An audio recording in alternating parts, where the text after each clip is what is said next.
So hello guys, welcome to my YouTube channel Marvel fans में। So guys, आज की video में हम बात करने जा रहे हैं सुपर अपडेट एपिसोड नंबर 15 की, जिस वीडियो में हम लोग मार्वल और डीसी से आई हुई सारी अपडेट्स को कवर करेंगे। सो गाइज, वीडियो में देर न करते हुए चलिए वीडियो स्टार्ट करते हैं।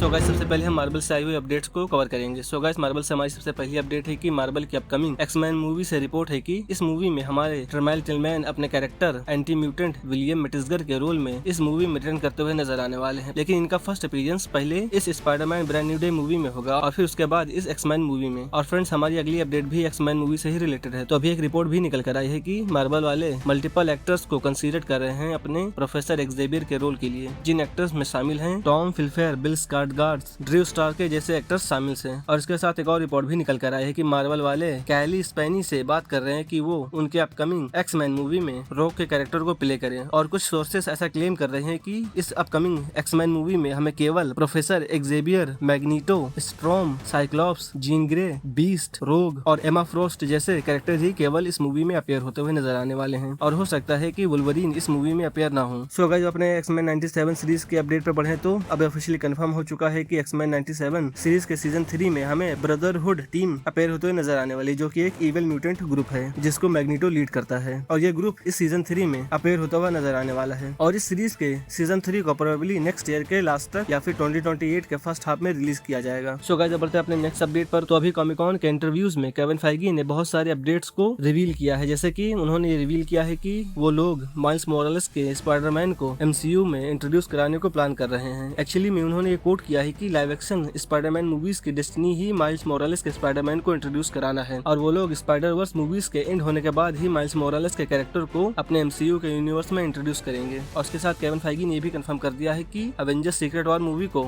2 पार्ट में स्प्लिट करके रिलीज नहीं किया जाएगा। उन लोगों का प्लान है कि इस मूवी को एक ही पार्ट में कंप्लीट कर लिया जाए और उसके बाद मल्टीवर्सल सागा को इसी मूवी से एंड कर दिया जाए। और उन्होंने ये भी कंफर्म कर दिया है कि इस एवेंजर्स सीक्रेट वॉर मूवी से मार्वल के एक बिल्कुल ही न्यू, एस्टेब्लिश्ड, सिंपल, स्ट्रीमलाइंड और सिंगल यूनिवर्स को इंट्रोड्यूस कराया जाएगा, जो कि न्यू ऑडियंस को फॉलो करने में आसानी होगी और उनको पिछला कोई भी प्रोजेक्ट देखने को जरूरत नहीं पड़ेगी इस न्यू यूनिवर्स को फॉलो करने के लिए। लेकिन इस न्यू यूनिवर्स में कुछ एस्पेक्ट्स प्रीवियस यूनिवर्स के भी इंक्लूड किए जाएंगे, क्योंकि ये एक सॉफ्ट रिबूट होने वाला है, ना कि हार्ड रिबूट। और इसके साथ केविन फाइगी ने भी रिवील किया है कि उन लोगों के पास 2042 तक के प्लान्स हैं एमसीयू के स्टोरीज को दिखाने के लिए। और इन प्लान्स में घोस्ट राइडर की मूवी, ब्लैक पैंथर 3, नोवा की movie, Guardians of the Galaxy 4, Doctor Strange 3, Midnight Sons और सेंची 2 जैसी मूवीज के प्रोजेक्ट शामिल हैं, जो कि आने वाले ईयर्स में रिलीज किए जाएंगे। और नोवा की बात हो रही है तो बता दूं कि एक रूमर भी निकल कर आई है कि इस नोवा मूवी में हमें हमारी new guardians of the Galaxy team appear होते हुए नजर आने वाली है, जिस टीम को करंटली एमसीयू में रॉकेट रैकून लीड कर रहा है। और इस मूवी के स्क्रिप्ट को माइकल वाल्ड्रोन लिख रहे हैं, जो कि प्रोबेबली हो सकता है इस मूवी को डायरेक्ट भी करें। और इस मूवी को प्रोबेबली 2029 में या फिर 2030 में रिलीज किया जाएगा। सो गाइस, बढ़ते अपने नेक्स्ट अपडेट पर। तो कॉमिक बुक वेबसाइट वालों की एक रिपोर्ट निकल कर आई है कि Marvel currently armour war movie पर रीवर्क कर रहा है। और रिपोर्ट के अकॉर्डिंग अब ये मूवी एक full fledged iron man reboot movie के तौर पर डेवलप की जा रही है, जिस मूवी में हमें एक बिल्कुल ही न्यू एक्टर टोनी स्टार्क के रोल में अपीयर होता हुआ नजर आने वाला है। क्योंकि जैसे कि मैंने पहले ही वीडियो में बताया कि मार्वल अपने एवेंजर्स सीक्रेट वॉर मूवी से अपने इस मल्टीपल यूनिवर्स को एक सॉफ्ट रिबूट करने जा रहा है। और सीक्रेट वॉर मूवी के बाद केवल एक सिंगल यूनिवर्स ही मार्वल शोकेस करेगा, जिस न्यू यूनिवर्स में हमें सारे एक्स-मैन, एवेंजर्स, फैंटास्टिक फोर और बाकी अदर सुपर हीरोज अपीयर होते हुए नजर आएंगे। सो गाइस, बढ़ते अपने नेक्स्ट अपडेट पर। तो एक सैड न्यूज निकल कर आई है कि मार्वल वालों ने वंडरमैन सीरीज के सीजन 2 को अब ऑफिशियली कैंसिल कर दिया है। और उन लोगों ने इस सीरीज के कैंसिलेशन के रीजन को भी एक्सप्लेन किया है कि सीरीज के हेड राइटर एंड्रू गस्ट के अदर प्रोजेक्ट्स में बिजी शेड्यूल की वजह से सीरीज के सीजन 2 को कैंसिल कर दिया गया है। लेकिन मार्वल वालों ने कंफर्म किया है कि वो लोग ट्रेविस स्लेटरी को और सैमी विलियम्स के स्टोरी को बाकी अदर्स प्रोजेक्ट्स में भी कंटिन्यू किया जाएगा। लेट्स सी, देखते हैं कि मार्वल वाले अब इस जोड़ी को कब स्क्रीन पर एक साथ प्रेजेंट करते हैं। सो गाइस, बढ़ते अपने नेक्स्ट अपडेट पर। तो अभी Spiderman brand new day movie के प्रेस टूर के दौरान टॉम हॉलैंड ने भी एक इंटरव्यू में रिवील किया है कि वो रायन रेनॉल्ड्स के डेडपूल के साथ एक स्पाइडरमैन मूवी करना चाहते हैं, और वो भी एक R-rated स्पाइडरमैन मूवी, क्योंकि डेडपूल जैसा कैरेक्टर कभी PG-13 जैसी मूवी में सेटअप होगा ही नहीं। और इसीलिए टॉम हॉलैंड एक R-rated स्पाइडरमैन मूवी को डेडपूल के साथ डेवलप करना चाहते हैं। लेकिन मैं ये बता दूं कि सोनी वाले ऐसा कभी होने नहीं देंगे, क्योंकि जब सोनी वालों ने कार्नेज जैसे विलन को PG-13 कर दिया तो ये स्पाइडरमैन है। और बात सोनी वालों से रिलेटेड चल रही है तो बता दूं कि सोनी पिक्चर्स की CEO एमी पास्कल ने भी रिवील कर दिया है कि वो लोग एक न्यू एनिमेटेड वेनम के मूवी को डेवलप कर रहे हैं। हैं, जिस मूवी को डायरेक्ट करने की जिम्मेदारी जैक लिपोस्की और एडम स्टेन को दिया गया है और इस मूवी को प्रोबेबली 2029 में रिलीज किया जाएगा। सो गाइस, अब बढ़ते अपने लास्ट मार्वल के अपडेट पर। तो डेयरडेविल बॉर्न अगेन के सीजन 3 की शूटिंग ऑफिशियली खत्म हो चुकी है और अभी सीरीज के BFX और स्पेशल इफेक्ट्स पर वर्क किया जाएगा। और बता दूं कि कंफर्म हो चुका है कि इस सीरीज के सीजन 3 में द हैंड ऑर्गेनाइजेशन रिटर्न करते हुए नजर आने वाली है और इस सीरीज को नेक्स्ट ईयर मार्च के मंथ में रिलीज किया जाएगा। सो गाइस, अब बढ़ते अपने DC के अपडेट्स पर। तो हमारी DC से पहली अपडेट है कि reportedly man of tomorrow movie में ब्रदर पावर और व्हाइट रैबिट कैरेक्टर अपेयर होते हुए नजर आने वाली है, जो कि हो सकता है प्रोबेबली एक कैमियो के तौर पर अपेयर हो, जैसे कि पीस मेकर के सीरीज में अपेयर हुई थी। और अब इतने सारे casting updates man of tomorrow movie से रिलेटेड आ चुके हैं कि जेम्स गन को अब इस मूवी के नेम को मैन ऑफ टुमारो मूवी से चेंज करके जस्टिस लीग रख देना चाहिए, क्योंकि इस मूवी में ग्रीन लैंटर्न से लेकर ब्लू बीटल जैसे कैरेक्टर्स को इंक्लूड कर लिया गया है। और अब ये रूमर सही भी लग रही है कि इस मूवी के एंड में हमें जेम्स गन की न्यू जस्टिस लीग अपेयर होते हुए नजर आने वाली है। सो गाइस, बढ़ते अपने नेक्स्ट अपडेट पर। तो क्रिएचर कमांडो सीरीज के शो रनर डीन लॉरी ने कंफर्म कर दिया है कि इस क्रिएचर कमांडो के सीजन 2 में एपिसोड्स को एक्सपेंड किया जा रहा है। पहले इस सीरीज के सीजन 1 में टोटल 7 एपिसोड ही थे, लेकिन अभी सीरीज के सीजन 2 में टोटल 10 एपिसोड कर दिए गए हैं। और उन्होंने ये एक्सप्लेन भी किया है कि इन एक्सपेंड हुए एपिसोड्स में GI रोबोट के मैसिव स्टोरीज को फीचर करते हुए दिखाया जाएगा और इस सीरीज को नेक्स्ट ईयर के समर्स में रिलीज किया जाएगा। सो गाइस, बढ़ते अपने लास्ट DC के अपडेट पर। तो DC वालों ने कंफर्म कर दिया है कि उनकी अपकमिंग लैंटर्न सीरीज में guardians of the universe group appear होते हुए नजर आने वाला है, जिस ग्रुप के मेंबर के तौर पर लॉरा लिन इस सीरीज में अपेयर होते हुए नजर आने वाली हैं, जो कि इस सीरीज में जॉन स्टुअर्ट के ग्रीन लैंटर्न को गाइड करते हुए नजर आएंगी और इस सीरीज को 16 अगस्त को HBO Max पर रिलीज किया जाएगा। सो गाइस, ये था वीडियो मार्वल और DC से आए हुए अपडेट्स का। सो गाइस, आज की वीडियो में बस इतना ही। अब मिलते हैं किसी नेक्स्ट वीडियो में, तब तक के लिए thank you guys for watching this video.